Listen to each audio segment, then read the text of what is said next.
but Rutgers was missing their point guard, and they did have a COVID pause in December that affected them. And since they entered Big Ten play, they've been a tournament team. I mean, they're legitimately good enough to beat Alabama and beat Notre Dame, and it'll probably be a pick 'em if they play Alabama, the 6th seed, if they advance. Hello, and welcome to episode 352 of the official EstablishTheRun.com podcast. My name is Adam Levitan, and one of the year's greatest gambling events is upon us. It is, of course, the NCAA basketball tournament, aka March Madness. To discuss optimal strategy for this gift from God are two people neck deep in the college hoop streets. It is Jason Lisk from TeamRankings.com, and it is our own Jack Miller, who was beating the college hoops player prop market so badly he's been evicted from all sportsbooks. Jason, good evening. Happy March Madness. How's it going? Yeah, thanks so much. I don't even know what day it is. Have the game started yet? Are we good? No, we're good. We're good. Jack, good evening. Yeah, happy to be here. Excited for the tourney. Less excited that Illinois is in Arizona's region, but excited to talk college basketball. Yes. Jack is an Illinois student. Of course, Taylor Cavey, Andrew Wiggins were Illinois students as well, a much, much, much longer time ago. MIZ, baby. MIZ. On today's show, we're going to talk mostly high level about optimal bracket strategy, but we'll also mix in some more micro takes. I think if you guys listened to the show last year, we did it before Selection Sunday. This one is after Selection Sunday. We'll have some more micro takes on teams for you guys, but I do think that's similar to DFS, similar to fantasy football as a whole. Yeah, you know, micro takes are important, but really the brackets are a game theory game, in my opinion. And we'll get into more of that in a minute here. Before we get into it, I know many of you will be betting on March Madness. If you're not taking advantage of the absurdly customer-friendly bonus offers, you are just absolutely torching money. To see all the best sportsbook offers, go to the betting tab in the menu on EstablishTheRun.com. Click the first tab, and you'll see all the info there, including BetMGM. Again, if you use our link to sign up for a new BetMGM account, you bet at least $10, you will get emailed a coupon for $85 to use on any ETR product, and you'll get up to $1,000 in free bets. Be sure to take advantage of it. All right, boys, let's get into it here. The first kind of macro concept I want to touch on is this idea of upsets. Like, obviously, there will be upsets in the NCAA men's basketball tournament. That's what makes this tournament so great. Everyone knows that some wild things are going to happen. However, and I think this is important, people massively overestimate their ability to predict, to pinpoint which upsets will happen. So they make these like wild brackets where they have like 9 seeds going to the Final Four and stuff like that. And yeah, maybe that happens.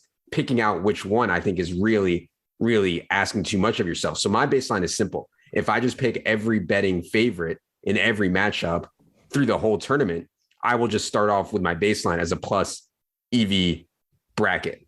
Jason, I'm curious what you think about that strategy generally. And then for this year specifically, what do you think about that strategy of taking the betting favorite as your baseline in every single game? I mean, if you did that, you'd beat the average bracket player for sure.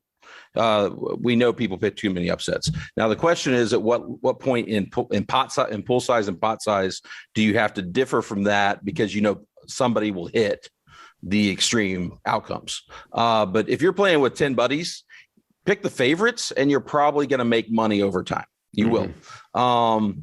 You know, as you get to 1,000-person contest, if a website runs something, yeah, you got to take some risks.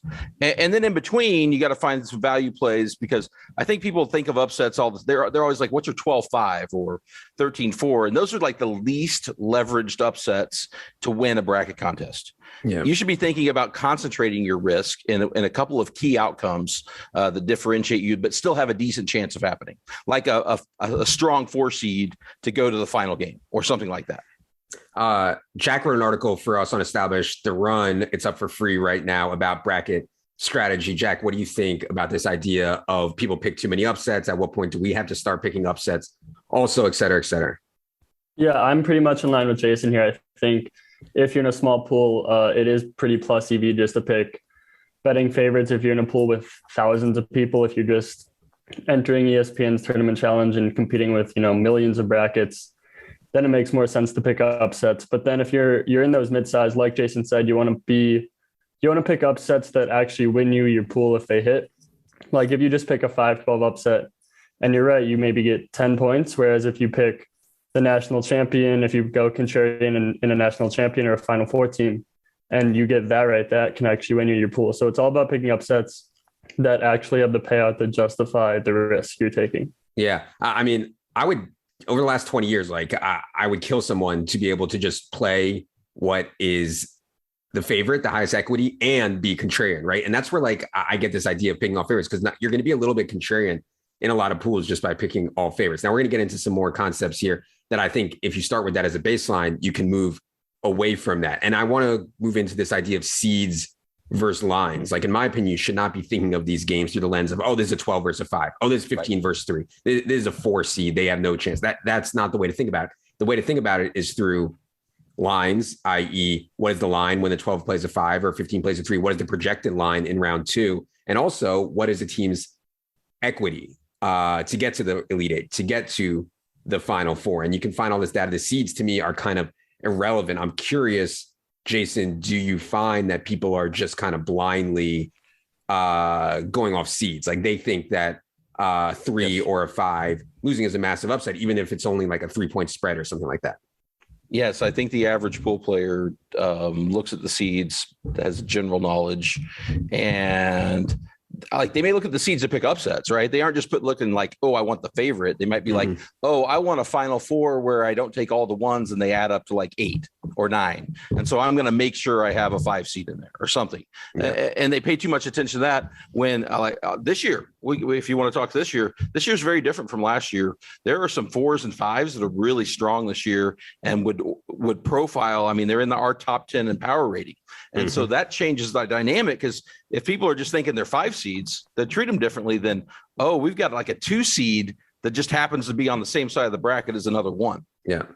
To me, that's one of the biggest edges, is understanding that a 5 seed, it would actually be favored over a 3 seed in a potential matchup, et cetera, and stuff like that. I want to mix in a micro take here before we lose anyone, because I know people want the micro takes. I'm curious, Jack, obviously there was a lot of COVID going on early in the year. Teams' records, their personnel could have been different early in the year versus now. How do you think about certain teams? Are there any teams that come to mind that you're like, hey, man, this team is way better than the record because they had a COVID outbreak or whatever, or injuries early in the year, et cetera, et cetera? Well, for the most part, over the past 2 months, COVID hasn't been as much of an issue, I would say.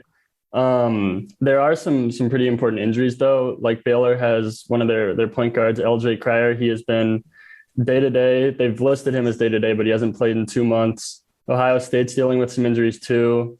And then if you just want to talk about teams that have played really well as of late, Iowa has been, I think, a top 3 team in terms of adjusted efficiency margin since the start of February.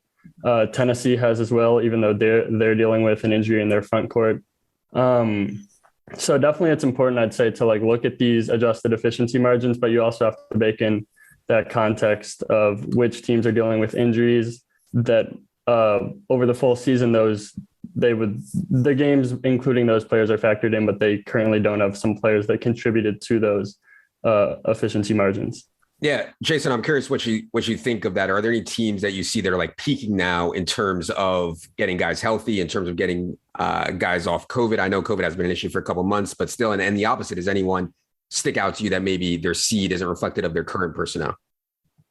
Absolutely. That's one of the things I've been spending my last week on, or 2 weeks, was digging into these teams, looking at some information on who missed games when, and analyzing how teams did. So our team, if you are a subscriber to Team Rankings, the bracket picks, we have a teams tab, and that actually has our adjusted ratings. And those adjustments are based on things like that.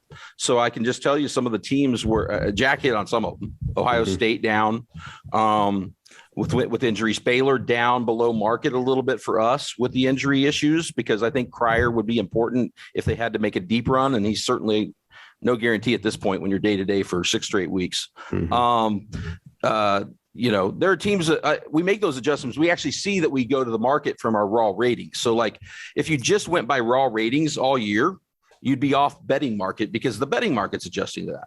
Examples, Rutgers, for example, who got in. Rutgers is like in the 70s in like the net rating and in a lot of predictive ratings, just looking at the entire schedule. But Rutgers was missing their point guard, and they did have a COVID pause in December that affected them. And since they entered Big Ten play, they've been a tournament team. I mean, they're legitimately good enough to beat Alabama and beat Notre Dame. And it'll probably be a pick 'em if they play Alabama, the 6th seed, if they advance, is what I think. So they're one. Iowa on a roll. Just had them as a futures pick to win the Big Ten hit. You could see that they've changed lineups and they're playing better defensively. I'm trying to think some other. There's two. They happen to be stuck in Gonzaga's little quadrant, but both Boise State and Memphis are teams we adjusted up. They still could pull that upset. I mean, that'd be a big an upset. But Gonzaga does not have an easy 8-9 draw like last year.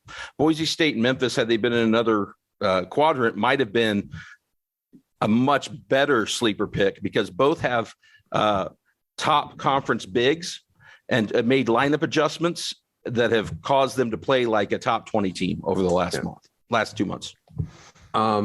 I mentioned game theory at the top, and someone like me who has watched no college basketball all year, has not followed it like these guys. I still think I can win bracket pools simply because, like, to me, the key isn't knowing all the stuff that these guys know. The key is simply knowing what our opponents will do and then having some win probability metric or advanced probability metric or odds to reach the Final Four metric that's good to get there. And so on teamrankings.com, and by the way, if you want a special deal at Team Rankings, go to www.teamrankings.com/ETR. Again, www.teamrankings.com/ETR. There you'll find special deal for their bracket tools, which include odds to equities to advance to each round versus public pick perception. To me, that's like all I need to fill out a good bracket, right? Like if everybody else thinks that Duke is, 90% as an extreme example to go to the Final Four, and their actual probability calculated by guys who actually know what they're doing is only 60%, then obviously Duke is like a no-brainer fade, right? And so I know a lot of you guys listening to this play DFS, if you think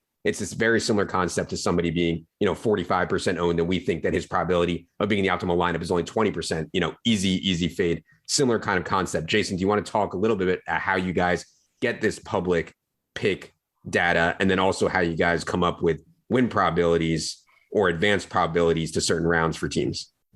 Well, I can't reveal like how we grease palms to get the data, but we do have data from like all the major sites like ESPN. Well, we have a partnership. We do lots of stuff with ESPN data wise. So we have data from them and from some other sites, and then we also have done plenty of research over the years. So some of our pick percentage data is projecting, because some sites like ESPN will autofill with top seeds. So we kind of unskew early data to try to project out. And so it's from years of experience on like what the early data really means on where it'll end up. And so we do all that. And then you see some crazy stuff that comes out of it. Like we can talk about if you want. I was not expecting Kentucky to only be picked by 7% of the public to win the national championship. I was not, but I guess that loss to Tennessee has impacted people, because to me, the betting markets have them as a top 3 choice. And that's what our adjusted ratings show. When their top lineup is in, they are a top 3 team. Is there any examples that come to your mind just to crystallize this concept for people, like a round 1 game about like win probability versus public opinion that sticks out to either of you? Like, we think that the win probability is way less than what the public is picking, just as an example for round 1. Yeah, I've got one. So right now, Providence is being picked in 72.7% of ESPN brackets to move on to the next round. They're a 4 seed. So I just assume a lot of people see that 4 seed and pick them to move on. But they have a very insane record in close games this year. And so a lot of people see them as the luckiest team in the country this year. And their money line is only minus 135. So like that's less than a 60% win probability. So that's a pretty big difference from where the public is picking them versus what sports books actually think their chances of beating South Dakota State are. Jason, any thoughts on that one or any other round 1 public versus actuals that you come to mind? Yeah, I mean, the Providence is a clear one. If people just go by seeds and don't look at the betting lines in the markets, you're going to go, oh, where's the 5-12 when it's really the 4-13 this year? That's the only, I think, close line in one of those matchups. Iowa's favored by 10 as a 5 seed. Providence is favored by 2 as the 4 seed in the same quadrant. I've got some others here. So in the 6 through 11 lines, so basically the middle of the bracket, the committee seeded teams certain ways, but it's a jumbled mess. The 6th line, by our estimates, based on our numbers, and the market's pretty much with us, is very little difference between that and the 11 line or any line below it. And so what you have in those ranges are a bunch of close to pick'ems, 1-2 point spreads. I think there's only one game in the 6 to 11, 7-10, and 8-9 range. It's LSU versus Iowa State where the spread's over 3. Mm-hmm. And so you're talking about a bunch of 40, 60, 50-50 games. And here are some games where the public so far looks like they're strongly on one side. The winner of Rutgers versus Notre Dame, Alabama is very popular, like 74%. And we've seen these play-in winners. I think there's some bias where people don't like to pick the word play-in in their bracket, and you're getting huge value on what's going to be a pick-em, where 3/4 of the public is on Alabama, and Alabama's looked bad lately. So that one to me is an obvious one. And then there's now I like Murray State, but San Francisco is also good. This is a good matchup between Murray State and San Francisco, and 70% of the public is on the 30-2 Racers. And that's another toss-up situation, pretty much. Creighton, underdog slightly. They are being picked more often than the favorite. I think it's San Diego State. And then finally, Ohio State, who Jack mentioned earlier, is a betting underdog now to Loyola, understandably because they have injuries on the front line and they have looked bad with those injuries. And Loyola, as we know, has played well in the tournament in the past, including last year. And they are a betting underdog, but more popular than Loyola. So you can get the favorite slightly in several of those games while being on the opposite side of the public. Yeah, that's what you want. Oh my God! Yeah, now we're talking. Now we're cooking with some gas. This is what I'm talking about. I know. I'm interrupting the video. Wah. But if you're enjoying this video and want to see more fantasy football and DFS content like it, please just take 2 seconds, hit the subscribe button, hit the thumbs up button. Really does go a long way for us, and we'd appreciate it. Thank you for watching, and now back to the show. Okay. As the tournament moves on, I think it's easy for me to pick out these round 1 and round 2 stuff. I think that's easy. I think you get some question. It's harder to decide what to do. Final Four, champion, etc. Jack, what do you think the right strategy is when we're talking Final Four, championship game, champion? Because in a lot of pools, it depends on your scoring system, but in a lot of pools, that's where all the money is. Like doing great in round 1 and round 2 is cool, but that's not where you actually win. So what do you think about optimal strategy for late game? Yeah, so I think it again comes back to pool size. If you're in a small pool with 10 people, you can just take Gonzaga and you'll probably be okay. But if you get up into a pool with, hundreds of people, then you got to think about being more contrarian. And this is where it goes back to comparing these win probabilities that team rankings have and other sites like 538 and KenPom have them too, and seeing who the public is not picking. And then the more people in the pool, the more contrarian you have to be. And then it kind of goes hand in hand, because if you don't get too contrarian, like only 7% of people are picking Kentucky right now to win the national championship. But if you're in a huge pool, that's still a pretty decent number of people you're competing against. And in that scenario, you would have to still pick some other contrarian outcomes in the earlier rounds.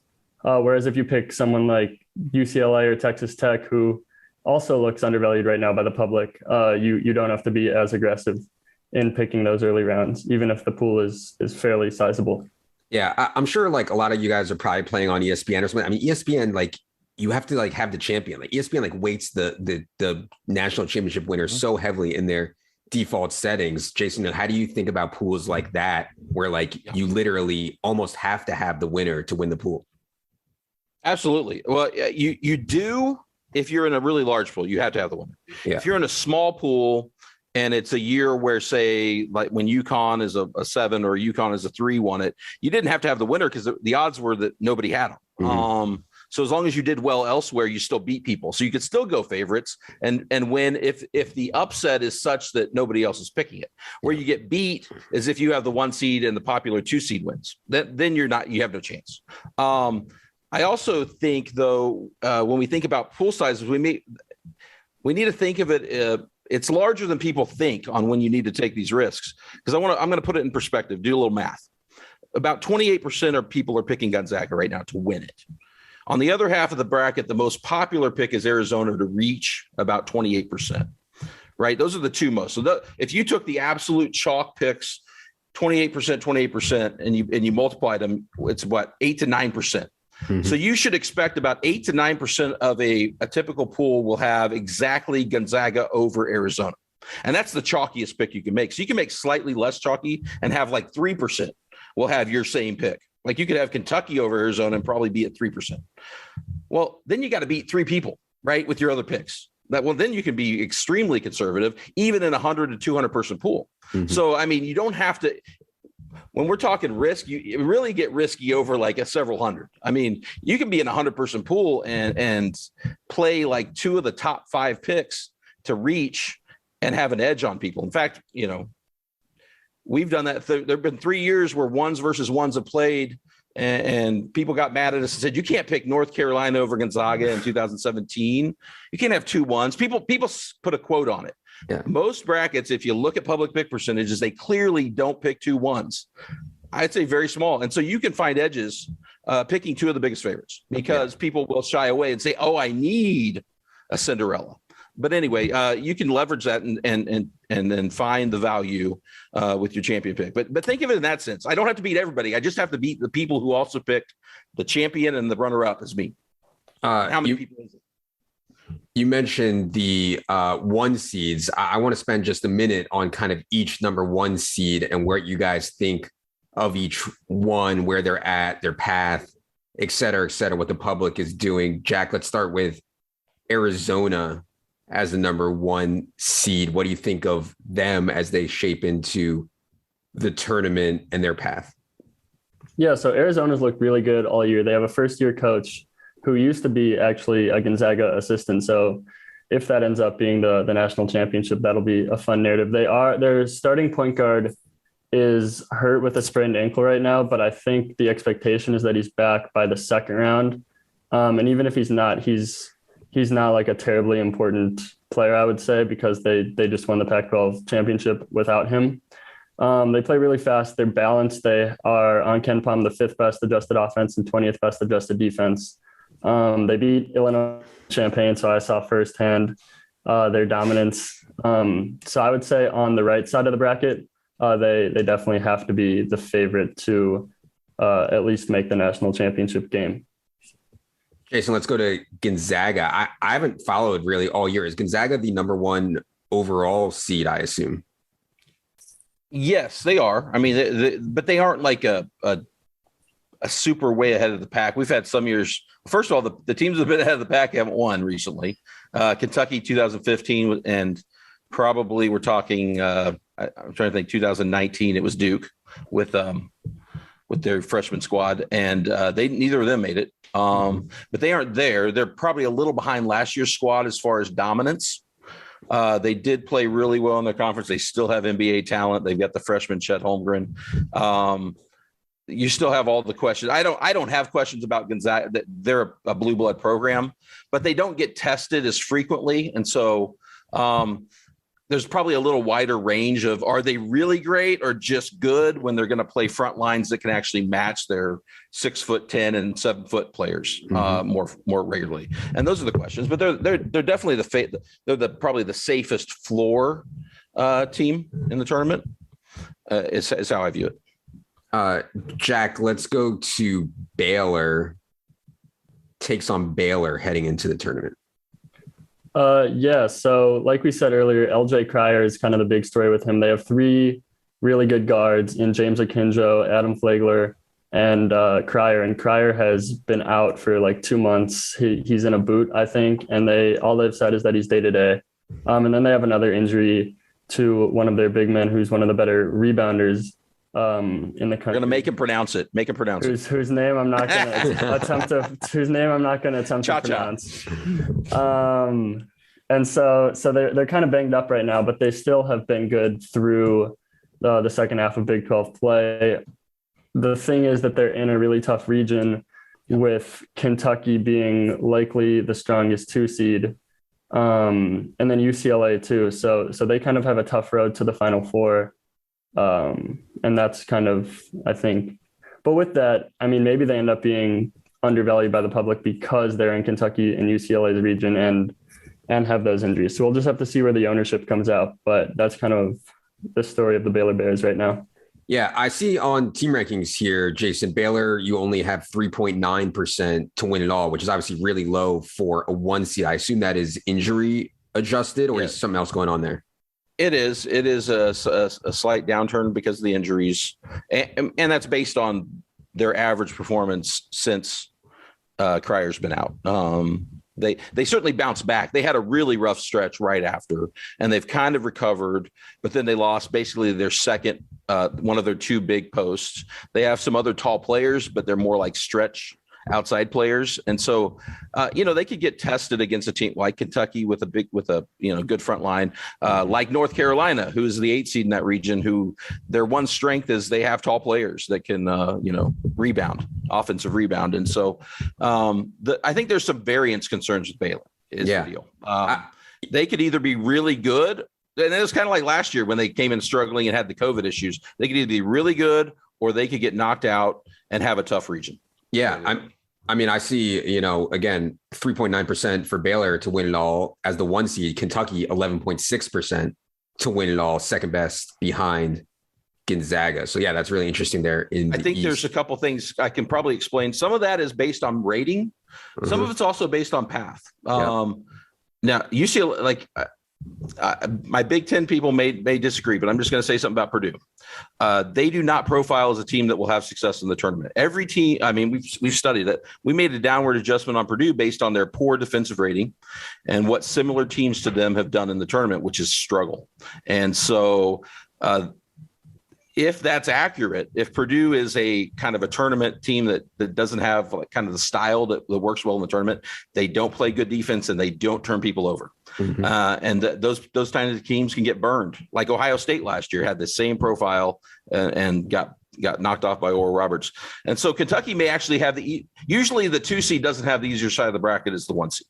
But they very well may in this case, because you got North Carolina followed by probably UCLA or St. Mary's, who is basically there's more good teams in that 4-5 region on Baylor's side than what Kentucky has to do to get to the Elite 8. The one college basketball game I did watch this year was Penn State versus Purdue in the Big Ten tournament. Shout out Penn State. And Penn State had them, man. I mean, Penn State was up. Penn State was in the game late. And I was like, man, they got a real chance here. So, yeah, easy fade if you're about to lose to Penn State. Easy fade for me on Purdue.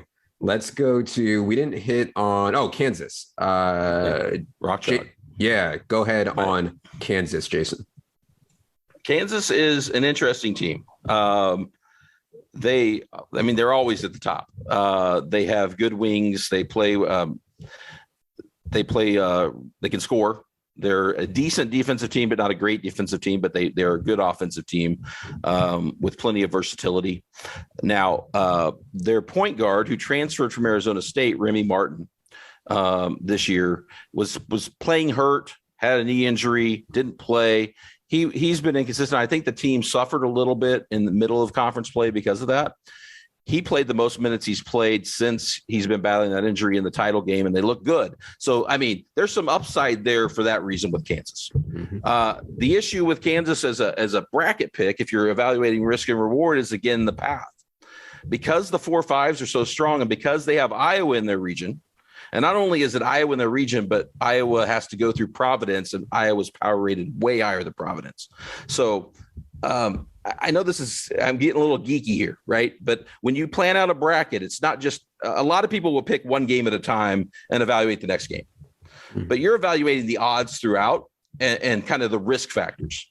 So Iowa has a much higher chance of getting to the Sweet 16 than, say, either Arkansas or Connecticut in Gonzaga's region, because those two teams can knock each other off more likely. And so Kansas is more likely to face a tough team in the Sweet 16 because Iowa has a higher chance to get there. So Kansas has a sneaky tough path. I think when it came out, people were like, oh, they got an easy draw, but they got a sneaky tough one because they got that, and then they got Auburn potentially. And so I think the risk with Kansas is the path's a little sneaky tough compared to what people might think, because Iowa pops up as like a top 10 team that they're likely to face in the Sweet 16.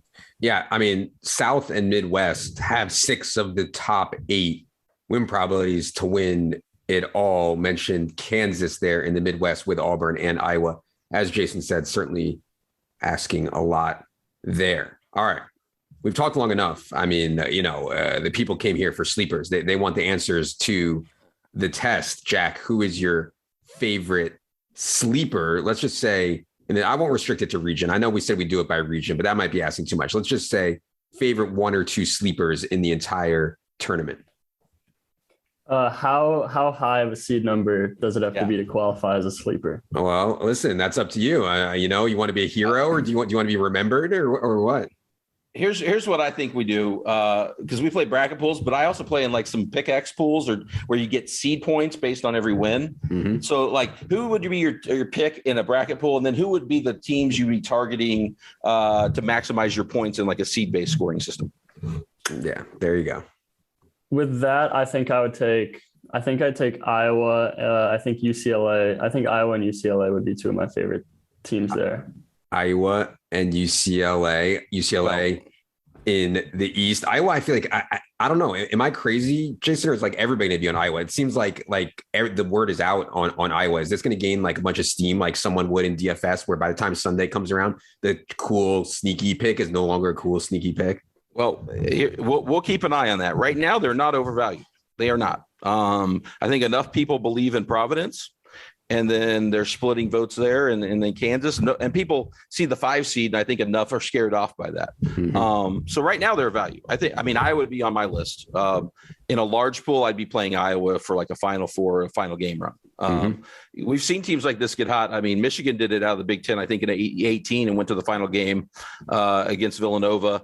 Auburn went to the Final Four. They rolled through the SEC a couple years ago with Bruce Pearl, and we're again, the committee put them as a 5 seed because they don't care what happens after Thursday.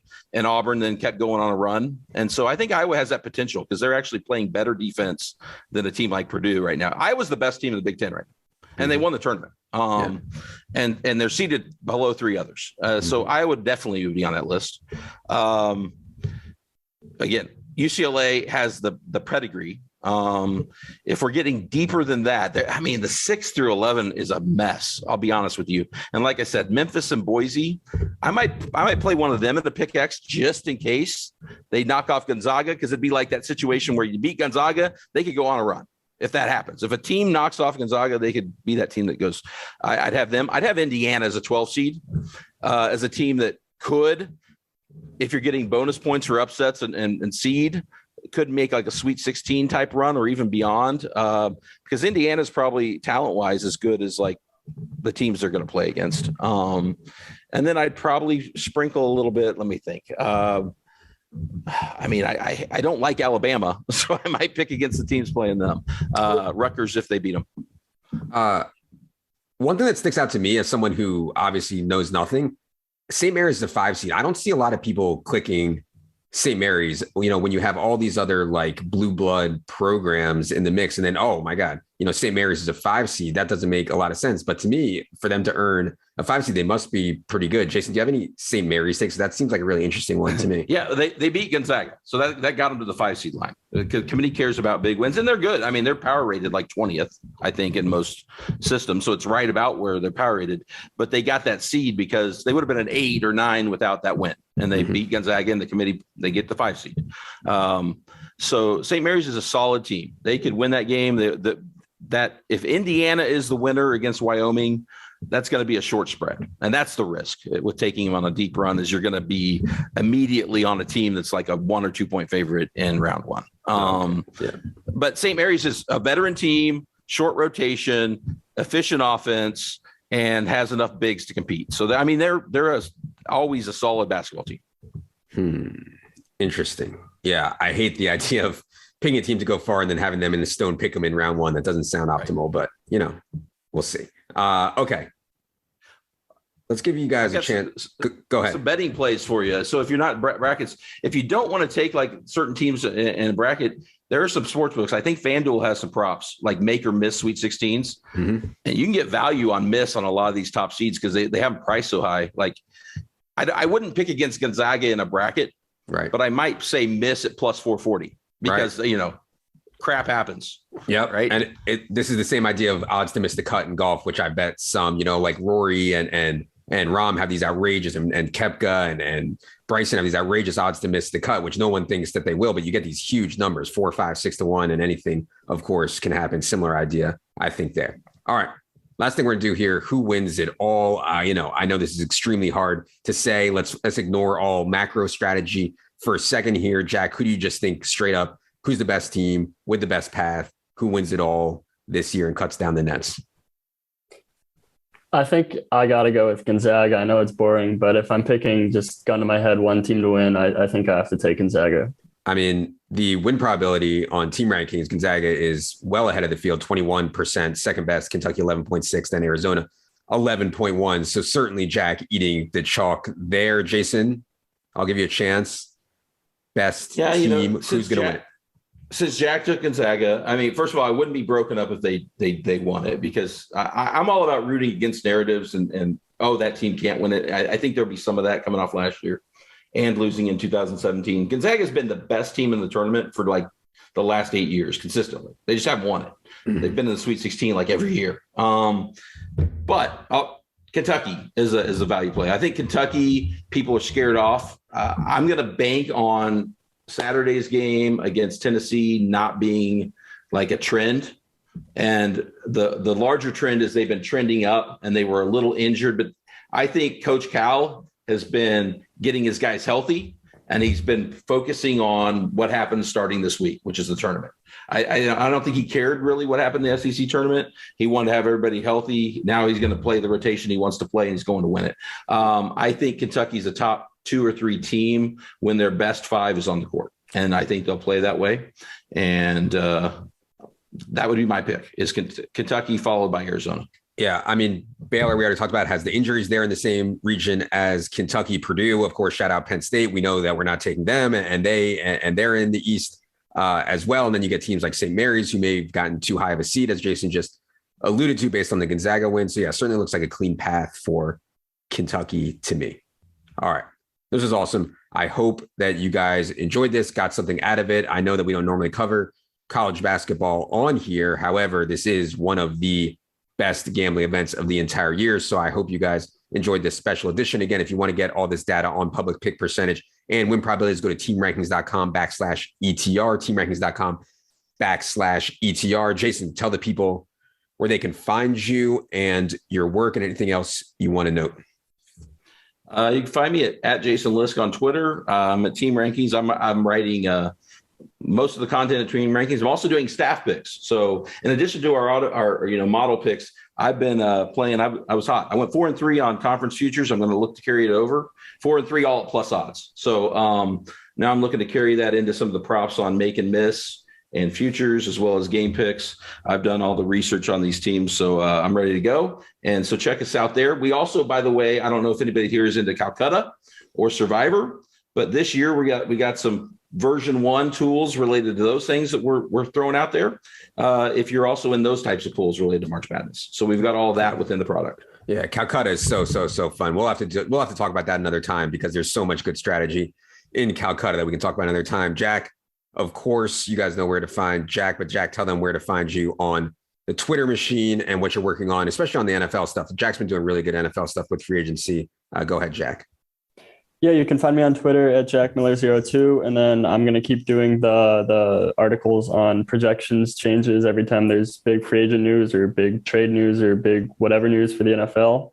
And excited to do this offseason with ETR. We got some good stuff coming. Yeah. All of our rankings, Jack and Leone and Mark and the projections team are working on them consistently, constantly updated for all the latest NFL news. That is for free right now. Be sure to check that on the site. All right. Enjoy March Madness, guys. This is fun. I know that I like to nerd out on the strategy and stuff, but I'm sure there will be fun for people who actually like to watch the games as well, unlike me. Okay. for Jason, for Jack, for producer Luke. I am Adam.